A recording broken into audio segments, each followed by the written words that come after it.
Revolution in India. ಬಹುಶಃ Indian global revolution. ಕಾರಣ ಯಾಕೆಂದ್ರೆ ಒಂದು ಹಣ ಸಂಪಾದನೆ. ಇವತ್ತು ಸಮಾಜದಲ್ಲಿ nowadays the status of man is evaluated on the basis of the wealth accumulated by him. ಅದರಿಂದ ಯಾರೇ ಹೆಣ್ಮಕ್ಳು ಇರ್ಬೋದು, ಇವತ್ತಿನ ಯುವಜನತೆ ಇರ್ಬೋದು, ಒಂದು ಹಣಕ್ಕೋಸ್ಕರ ಪ್ರೊಫೆಷನ್ಸ್ ಆಯ್ಕೆ ಮಾಡಬೇಕು. ಆದ್ರಿಂದ ಹಣಕ್ಕೋಸ್ಕರ ಅಂತ ಹೇಳಿದ್ರೆ ಐಟಿನಲ್ಲಿ ಇವತ್ತು ಹೈ ಪೇಡ್ ಸ್ಯಾಲರೀಸ್ ಇದೆ, ಹೈ ಸ್ಟೇಟಸ್ ಇದೆ ಇವತ್ತು. ಮತ್ತೆ ವಿದೇಶದಲ್ಲಿ ವಾಸ ಮಾಡ್ತಾರೆ. ಯಾಕಂದ್ರೆ ನಾವಿವತ್ತು ಆಲೋಚನೆ ಮಾಡಬೇಕಾದ್ರೆ ಭಾರತೀಯರಾಗಿ ಮೊದಲು ನಮ್ಮ ಸಂಸ್ಕಾರ ಎಲ್ಲಿಂದ ಬಂದಿದೆ, ನಮ್ಮ ಒಂದು ಬ್ರಾಟಪ್ ಎಲ್ಲಿಂದ ಬಂದಿದೆ, ರೂಟ್ಸ್ ಎಲ್ಲಿದೆ, ಅದಕ್ಕೆ ಬೇಕಾಗಿರ್ತಕ್ಕಂಥ ನಾವು ಜೀವನ ಸೆಟಪ್ ಮಾಡೋ ಬಂದು ಹಣದ ಒಂದು ಐಶ್ರಾಮ ಮತ್ತೆ ಭವಿಷ್ಯದ ಬಗ್ಗೆ ಯಾರಿಗೂ ಕಲ್ಪನೆಗಳಿಲ್ಲ.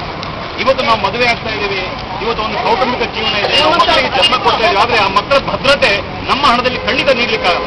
ಅದೇನಿದ್ರೆ ನಮ್ಮ ದೇಶದಲ್ಲಿ ಇಂಥ ಆಪರ್ಚುನಿಟಿಗಳು ನಮ್ಮ ದೇಶದಲ್ಲಿ ಬೇಕಾದಷ್ಟಿದೆ. ಆದ್ರೆ ಇವತ್ತು ಐಟಿ ರೆವಲ್ಯೂಷನ್ ಅಂತ ಹೋದಾಗ ಬಹುಶಃ ನಾವು ಇವತ್ತು ಕರ್ನಾಟಕದಲ್ಲಿ ಎಸ್ಪೆಷಲಿ ಬ್ಯಾಂಗ್ಳೂರಲ್ಲಿ ಕಳೆದ ಒಂದು 2-3 ವರ್ಷದಲ್ಲಿ ಇವತ್ತು ನಾವು ಹೆಣ್ಮಕ್ಳಿಗೆ ಆಗ್ತಾ ಇರತಕ್ಕಂಥ ಒಂದು ಏನೇ ಅಮಾನುಷವಾಗಿರ್ತಕ್ಕಂಥ ಒಂದು ಕಲೆ ಎಲ್ಲವೂ ಕೂಡ ಈ ಹಣದ ಹಿಂದೆ. ಯಾಕಂದ್ರೆ ಯಾರು ಒಂದು ಸಂಸ್ಕಾರದ ಭದ್ರತೆ ಇಲ್ಲ, ಬಹುಶಃ ಈ ರೆವಲ್ಯೂಷನ್ ಇಂದ ಹೋಗ್ತಾ ಇದ್ದಾರೆ. ಅದಕ್ಕೆ ನಾವು ಹೇಳ್ತೇವೆ, ನಿನ್ನೆ ನಾವು ಬೇಕಾದಷ್ಟು ರೆವಲ್ಯೂಷನ್ ಲೈಕ್ ಗ್ರೀನ್ ರೆವಲ್ಯೂಷನ್ ನೋಡ್ತಾ ಇದ್ದೀವಿ, ಇಂಡಸ್ಟ್ರಿಯಲ್ ರೆವಲ್ಯೂಷನ್ ನೋಡ್ತಾ ಇದ್ದೀವಿ, ಇವತ್ತು ಐಟಿ ರೆವಲ್ಯೂಷನ್. ಆದ್ರೆ ಈ ಐಟಿ ರೆವಲ್ಯೂಷನ್ ಅನ್ನು ಚಾಲೆಂಜ್ ಮಾಡ್ತಕ್ಕಂಥ ಮುಂದೊಂದು ರೆವಲ್ಯೂಷನ್ ಬರ್ತಾ ಇದೆ, ದಟ್ ಈಸ್ ಇಂಟೆಲೆಕ್ಚುಯಲ್ ರೆವಲ್ಯೂಷನ್. ವಿವೇಕದ ಯುಗವನ್ನು ನಾವು ಎದುರಿಸಬೇಕಾಗಿದೆ. ಅದರಿಂದ ಐ ಆಮ್ ವೆರಿ ಸಾರಿ, ಇವು ಎಲ್ಲ ಐಟಿ ಇರ್ತಕ್ಕಂಥ ಒಂದು ಫ್ಯಾಕಲ್ಟೀಸ್ ಏನ್ ಬರ್ತಾ ಇದೆ ಅವರಿಗೊಂದು ನನ್ನ ಒಂದು ಸಲಹೆ ಏನಪ್ಪಾ ಅಂದ್ರೆ, ಎಸ್ ಹಣಕ್ಕೋಸ್ಕರ ಒಂದು ಪ್ರೊಫೆಷನ್ ತಗೊಳ್ಬೇಕು, ಆದ್ರೆ ಭದ್ರತೆ ಇಲ್ಲದಕ್ಕಂಥ ಯಾವುದೇ ಒಂದು ಸಂಪಾದನೆ ಅದರಲ್ಲಿ ಸಂಸಾರಕ್ಕೆ ಸುಖವನ್ನು ಕೊಡಬೇಕು. ದಿಸ್ ಇಸ್ ಮೈ ಆ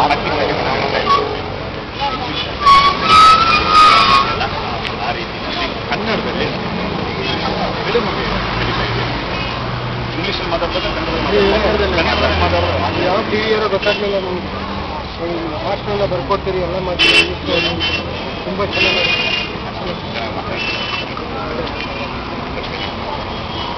ಕನ್ನಡದಲ್ಲಿ ಮಾತಾಡ್ತಾರೆ.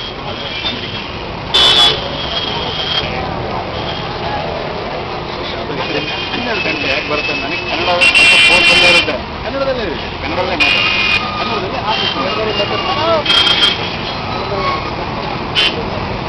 ಅಮೇರಿಕನ್ನವ್ರು ಬಂದು ಕನ್ನಡ ಮಾತಾಡೋದಾಗಿದೆ, ಕಷ್ಟ ಆಗ್ಬೋದು.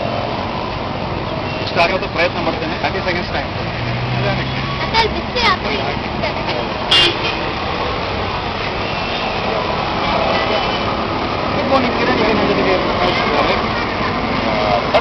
ಟೈಮ್ ಅವ್ರಿಗೆ ನಾನು ಕೊಡ್ತಾ ಇದ್ದೀನಿ. ಇಂಗ್ಲೀಷ್, ಅಮೆರಿಕನ್ ಇಂಗ್ಲೀಷ್ ಅಂತ ಹೇಳಿ ಅವ್ರು ಫಿಲಮ್ ಕರೀತಾ ಇದ್ದಾರೆ.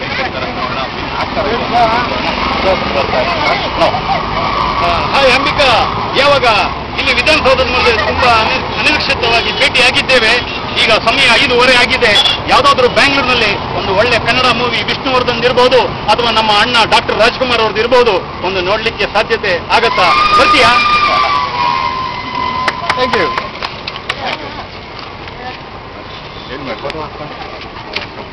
ಸ್ಟಾಪ್.